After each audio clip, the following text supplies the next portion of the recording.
네, 안녕하세요. 디센터 홍유진 기자입니다. 네, 권호원 변호사입니다. 오늘 다뤄볼 사건은 어떤 사건인가요? 네, 오늘은 얼마 전에 구속된 V글로벌 사건에 대해서 알아보려고 합니다.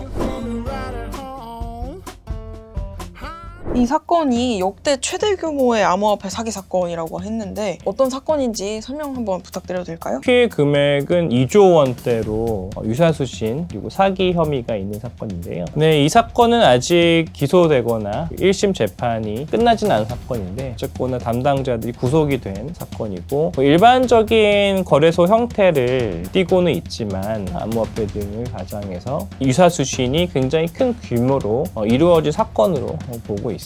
가입자들은 5만 2천 명 정도로 추정이 되고요. 그들이 낸 금액 다 합하면 한 2조 원 정도 되는 것으로 보이는데 배당금이 실제로 지급이 되고 있었던 것 같아요. 대부분의 수익은 투자를 통해서 사업이 운영된 것은 아니고 다른 사람이 낸 자금을 그 윗사람한테 지급하는 형식으로 돌려막기가 된 것이 아닌가 이렇게 경찰이 보고 있는 것 같습니다. 그럼 일종의 거래소는 맞는 건가요? 거래소라고 한다면 거래소인데 일반적으로 생각하는 오직 가상자산 거래를 위한 거래소는 아니었던 것 같아요. 불법 다단계 형식의 유사수신을 위한 임의적인 거래소였던 거죠. 제가 관련 기사를 찾아봤는데요. 네. 보다가 의문이 들었던 지점이 가상자산에 투자해 수개월 내로 투자금 3배인 1,800만 원의 수익을 보장하겠다. 다른 회원을 유치하면 소개비 120만 원을 주겠다라고 홍보를 했다고 하는데 이런 수법에 넘어간 사람들이 저는 좀 이해가 되지 않거든요. 예.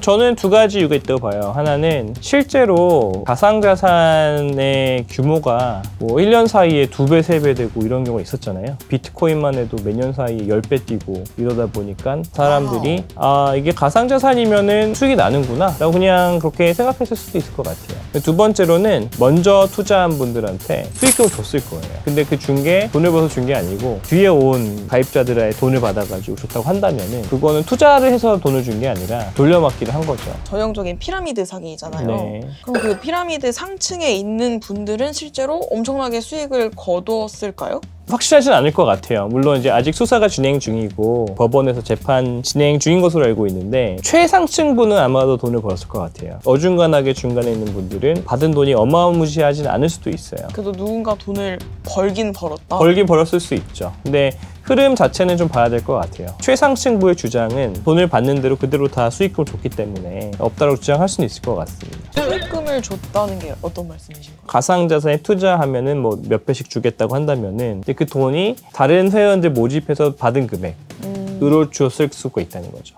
경찰 조사에 따르면 돌려막기가 많았다고 합니다. 네. 근데 이제 가만 살펴보면 수법이 굉장히 치밀한데요. ISMS 그러니까 정보관리체계 인증까지 신청을 했고 금융위 간담회까지 참석을 했다고 해요. 네. 자체 발행 암호화폐인 V캐시로 물품을 살 수 있는 쇼핑몰까지 운영을 했다고 하는데 이런 ISMS까지 인증 신청할 정도면 정말 근본이 있는 거래소가 아닌가 싶은 생각도 들거든요.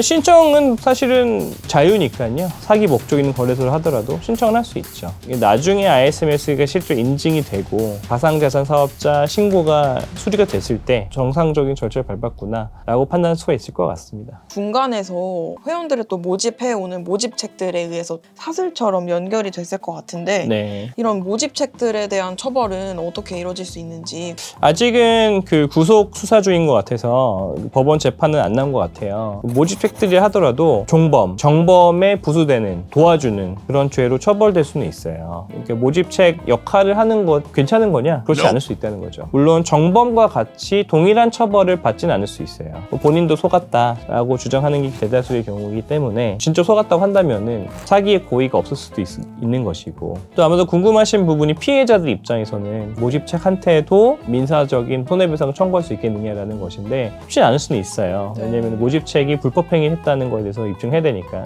다만 증거가 있다고 한다면은 모집책이라 하더라도 책임을 어느 정도 져야 될 필요가 있습니다. 그럼 사실상 증거를 이제 확보를 해야만 모집책도 처벌을 할 그쵸. 수가 있는데 쉽지는 않지 않을까요? 그렇죠. 왜냐하면 피라미드 사기라고 한다면은 너도 나도 모집책이거든요, 사실은. 피해자도 사실 모집책일 수 있어요. 자기도 그게 진짜인 줄 알고 또 누구 데려오고. 그럼 정말 좋은 마음이더라도 이런 거는 함부로 권하지 않는 게 좋은 건가요? 네, 저는 기자님 말씀처럼 좀 이상하면은 일단 안 하고 보는 게 좀 맞지 않나 라는 생각이 듭니다. 네, 근데 찾아보다 보니까 좀 안타까웠던 부분이 V글로벌 사기 2,400억 원을 몰수 보전했다더니 결국 계좌에는 100억 원 정도밖에 안 남아있다는 기사를 제가 봤습니다. 네. 그래서 이것 때문에 투자자들의 피해 회복 역시 쉽지 않을 전망이라고 하는데요. 저도 좀 안타까웠는데 추진 보증이 되고 실제로 하기 전에 그 짧은 기간 사이에 배당이 다 됐다는 게 그 V글로벌 주장이거든요. 그렇다고 친다면은 100억밖에 안 남았으니까 전체 규모 2조 원에서 100억이면은 5%도 안 되는 뭐 그런 금액일 수 있으니까 남은 피해자들의 피해 보전이 좀 더 어려워진 것은 아닌가. 그럼 결국 V글로벌 입장은 이미 줄 건 다 줬다 이런 입장인 건가요? 줘야 되는 거를 계속 주고 있었다. 뭐 그런 입장으로 이해하고 있습니다. 사기를 직접 당했다고 했을 때는 누구한테 어떻게 법적 대처를 해야 되는지. 사실은 민사소송으로 불법 행위를 인정받는 게 쉽지 않아요. 그 입증 책임이 전부 다 피해자한테 있거든요. 형사처벌을 좀 기다려보는 게 도움이 될 수가 있고요. 형사적으로 만약에 처벌을 받는다라고 한다면은 가해자, 사기의 범죄자가 불법 행위를 했다는 게 인정이 된 거거든요, 어느 정도. 그러면은 민사적으로는 그걸 갖고 와서 이렇게 불법 행위를 한 게 인정이 됐기 때문에 손해배상을 받아야 된다라고 할 필요가 있고요. 그럼에도 불구하고 원금 회복의 가능성은 높지 않다 이렇게 보시는 건가요? 원금을 회복하려면은 두 가지가 필요하죠. 첫 번째는 가해자들이 불법 행위를 했다는 게 인정을 받아야 되는 거고, 두 번째는 가해자들이 그걸 갚을 능력이 있어야 되는 거죠. 그런데 많은 경우에 이미 능력은 없는 경우가 있죠. V글로벌 같은 경우에도 이제 사기로 판명이 된다면은 다 갚아줘야 될 텐데 이미 돈 다 인출해가지고 없다고 할 가능성이 있는 거죠. 이런 다단계식의 암호화폐 사기가 이 건 말고도 되게 여러 건 지금 좀 진행되고 있는 걸로 봤어요. 네. 이건 사기다 이렇게 판별할 수 있는 어떤 기준이라든지 뭐 이러면 조심하는 게 좋다 뭐 이런 게 있을까요? 유의해야 될 점 첫 번째는 다단계 방식 네트워크 판매라고 한다면은 사실은 공정거래위원회에 등록된 업체인지를 봐야 돼요. 공정위에서 허가받은 합법 다단계들이 있어요. 근데 이건 암호화폐의 경우에도 똑같이 공정거래위원회에 등록이 될 수 있는 원래는 돼야 되는데 공정거래위원회에서 사실은 받아주지 않고 있어요. 그 암호화폐를 활용한 다단계 판매에 대해서는. 그래서 암호화폐인데 다단계 판매 방식이다 라고 한다면 의심하셔야 돼요. 자, 이렇게 오늘은 V글로벌 사기 사건에 대해 알아봤는데요. 이제는 저희 구독자분들이 보내주신 암호화폐 사건 이슈들을 좀 다뤄보려고 합니다.